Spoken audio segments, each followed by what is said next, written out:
மதவாத சக்திகளை தமிழகத்திற்குள் நுழைய விடக்கூடாது என்பதில் மு.க. ஸ்டாலின் உறுதியாக இருக்கிறார்.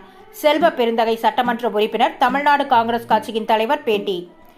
காங்கிரஸ் கட்சியின் செயல் வீரர்கள் கூட்டம் விழுப்புரம் மத்திய வடக்கு மாவட்ட காங்கிரஸ் கட்சியின் சார்பில் செயல் வீரர்கள் கூட்டம் விழுப்புரத்தில் நடைபெற்றது. இக்கூட்டத்திற்கு தமிழ்நாடு காங்கிரஸ் கட்சி தலைவர் கு. செல்வ பெருந்தகை சட்டமன்ற உறுப்பினர் தலைமை தாங்கி சிறப்புரையாற்றினார். மாவட்ட தலைவர்கள் R.T.V. சீனிவாசகுமார், R.P. ரமேஷ் ஆகியோர் முன்னிலை வகித்தனர்.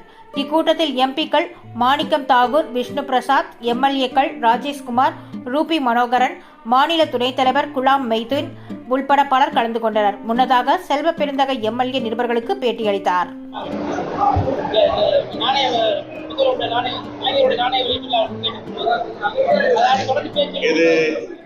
கலைஞருடைய நூற்றாண்டு விழா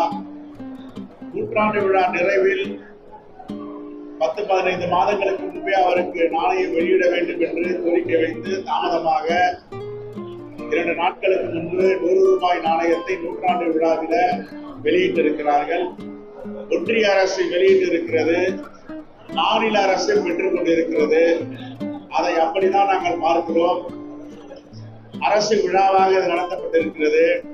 நேற்றைய தினம் மாண்புமிகு முதலமைச்சரை சந்தித்து பேசும் பொழுது கூட அவர் உறுதியாக இருக்கிறார், தெளிவாக இருக்கிறார். எந்த காலத்திலும் மதவாத சக்திகளை தமிழ்நாட்டுக்குள் நுழைவிடக்கூடாது என்பதில் காங்கிரஸ் பேரியக்கம் எப்படி நிலைப்பாட்டில் உறுதியாக இருக்கிறதோ அதே போன்று அவர் உறுதியாக இருக்கிறார். இதில் எந்த மாற்று கருத்தும் இல்லை. அதிமுக பாஜக மோதல் காலையிலிருந்து தொடர்ந்து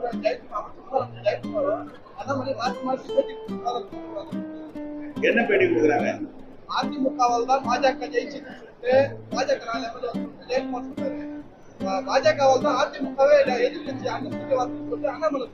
பாஜக தமிழ்நாட்டுல எதுங்க? பாஜக தமிழ்நாட்டுல 0 தான், இங்க ஒண்ணும் கிடையாது. அவங்க இப்ப இந்த நாடாளுமன்ற தேர்தலில் வாக்கு வாங்குறதெல்லாம் பாட்டாளி மக்கள் கட்சியுடைய வன்னியர் பெருங்குடி மக்களுடைய வாக்கு. அதே போன்ற வேலூர்ல நாடாளுமன்றத்தில் AC சண்முகம் முதலியார் சமூகத்தினுடைய ஒரு குறிப்பிட்ட வாக்கு. யாதவா சமூகத்தை சார்ந்த சிறையில் இருக்கின்ற தேவநாத யாதவ் அவருடைய யாதவ் வாக்கு. அந்த பக்கம் போனீங்கன்னா OPS TTV தினகரன் குலத்தோர் வாக்கு. இது மாதிரி எல்லா இடத்துலையும் பெரும்பான்மை சாதியாக உள்ள தலைவர்களை தன்னோடு இணைத்துக் கொண்டு அவர்களுடைய வாக்கெல்லாம் பாஜக வாங்கிட்டு, இது பாஜக வாக்குன்னா யார் நம்புவாங்க? முழுக்க முழுக்க வட மாநில மாவட்டங்களில பாட்டாளி மக்கள் கட்சி வாக்குகள்லாம் அவருக்கு விட்டுட்டு அவங்க வாக்குறாங்க. இது வந்து பொலிட்டிக்கல் ஸ்ட்ராட்டஜின்னு சொல்லலாம். அதனால மக்களுக்கு தெரியும் பாஜகவுக்கு ஒரு வாக்கு வங்கி கிடையாது. இந்த விஷயத்துல ஜெயக்குமார் சொல்றது உண்மை. விழுப்புரம் மாவட்ட காங்கிரஸ் கமிட்டியின் செயல் வீரர்கள் கூட்டம் எங்களுடைய மாவட்ட தலைவர்கள் ஒருங்கிணைத்திருக்கிறார்கள். இந்த கூட்டத்தில் கலந்து கொண்டு மாவட்ட கமிட்டியை பலப்படுத்துவது, காங்கிரஸ் கமிட்டியின் கட்டமைப்பை வலிமைப்படுத்துவது என்ற நோக்கத்தோடு இந்த கூட்டம் நடந்து கொண்டிருக்கிறது. நாளை மாலை 3 மணிக்கு சென்னையில் உள்ள அமலாக்கத்துறை அலுவலகம் முன்பாக நாடு தழுவிய கண்டன ஆர்ப்பாட்டத்தை நடத்த இருக்கிறோம்.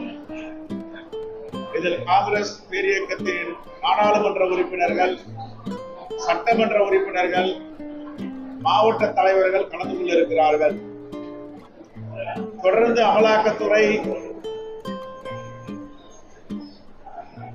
மாநிலங்களில் உள்ள கட்சிகளை பழிவாங்குவதும், பாஜக அல்லாத முதலமைச்சர்கள் மீது வழக்கு தொடர்வதும், தேசிய தலைவர்களை பாஜக அல்லாத தலைவர்களை மிரட்டுவது துறையில தொடர்ந்து வழக்கு போட்டுக் கொண்டிருக்கிறார்கள். ஆனால் ஹிண்டன்பர்க் அறிக்கையில் பங்குச்சந்தை ஊழலை பற்றி தெல்ல தெளிவாக என்னுடைய தலைவர் ராகுல் காந்தி எழுதி சொன்ன பிறகு ஜாயிண்ட் பார்லிமெண்டரி கமிட்டி JPC-யை நியமிக்கவில்லை, விசாரணையும் துவங்கவில்லை. இதை கண்டித்து நாளை சாஸ்திரி பவன் முன்பாக சென்னையில மிகப்பெரிய ஆர்ப்பாட்டத்தை காங்கிரஸ் பேரியக்க தோழர்கள் நடத்த இருக்கிறோம். அதே போன்ற அரசியல் அமைப்பு சட்டத்தை பாதுகாக்க வேண்டும். மக்கள் தொகை கணக்கெடுப்பு, சாதிவாரி கணக்கெடுப்பை நடத்த வேண்டும். இந்த 3 கோரிக்கையை முக்கியமாக முன்வைத்து இந்த ஆர்ப்பாட்டத்தை நடந்திருக்கிறோம்.